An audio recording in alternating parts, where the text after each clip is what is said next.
வாங்கங்க, இன்றைக்கி வரலட்சுமி நோம்புக்கு அம்மனுக்கு கலசத்தில் என்னென்ன பொருட்கள் வைக்கலாம் அப்படிங்கிறத இந்த வீடியோவில் நம்ம பார்க்க போகிறோம்.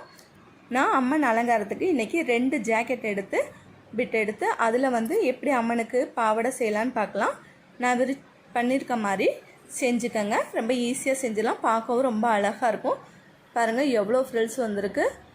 இதை வச்சு நம்ம அம்மன் கலசத்தில் என்னென்ன பொருள் வச்சு அம்மன் அலங்காரம் பண்ணலான்னு சொல்லி பார்க்கலாம் வாங்க. இந்த மாதிரி ஒரு கலசம் எடுத்துக்கோங்க. அது எந்த கலசமாக வேணாலும் இருக்கலாங்க. உங்கள் வீட்டில் என்ன இருக்கோ அதில் வச்சு நீங்கள் செய்யலாம். வாங்க நம்ம கலசத்தில் என்னென்ன பொருள் சேர்க்கலாம் அப்படின்னு பார்த்துடலாம். நான் இந்த கலசத்தில் தாங்க எப்போவுமே வைப்பேன். எனக்கு ரொம்ப ராசியான கலசம் அது, அதனால் நான் எப்போவுமே இதில் தான் வைப்பேன். அரிசி சேர்த்துக்கலாம். நான் 2 கலசம் வைப்பேங்க. ஒன்றில் அரிசி சேர்த்து வைப்பேன், இன்னொன்றில் நீர் வச்சு வைப்பேங்க. இன்றைக்கி அரிசி சேர்த்து எப்படி வைக்கிறது அப்படின்னு பார்க்கலாம். பச்சரிசி சேர்த்துக்கலாம். கொஞ்சம் மஞ்சள் தூளும் குங்குமத்தூளும் அதில் சேர்த்துக்கலாம்.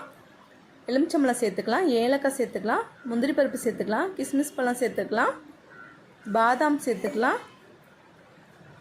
உங்கள்கிட்ட எவ்வளவு நாணயங்கள் இருக்கோ அதை சேர்த்துக்கலாம். 1 ரூபா கூட போட்டுக்கலாம். நம்மகிட்ட எவ்வளோ பணம் இருக்கோ அதை அதில் வச்சுக்கலாம். வெத்தலைப்பாக்கு வச்சுக்கலாம்.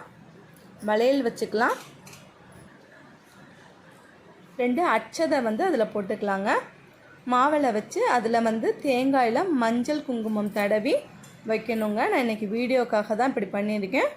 நான் ப்ராப்பராக எப்படி சாமி கும்பிட்றதுன்னு நான் சாமி கும்பிட்ற அன்றைக்கி உங்களுக்கு வீடியோ எடுத்து போடுறேங்க. அம்மனை அலங்காரம் பண்ணிடலாம். அவ்வளோதாங்க, ரொம்ப ஈஸியாக செஞ்சிடலாம். என்னோடய சேனல் உங்களுக்கு பிடிச்சிருந்துச்சுன்னா லைக் பண்ணுங்கள், ஷேர் பண்ணுங்கள், மறக்காமல் சப்ஸ்கிரைப் பண்ணுங்கள். தேங்க்யூ.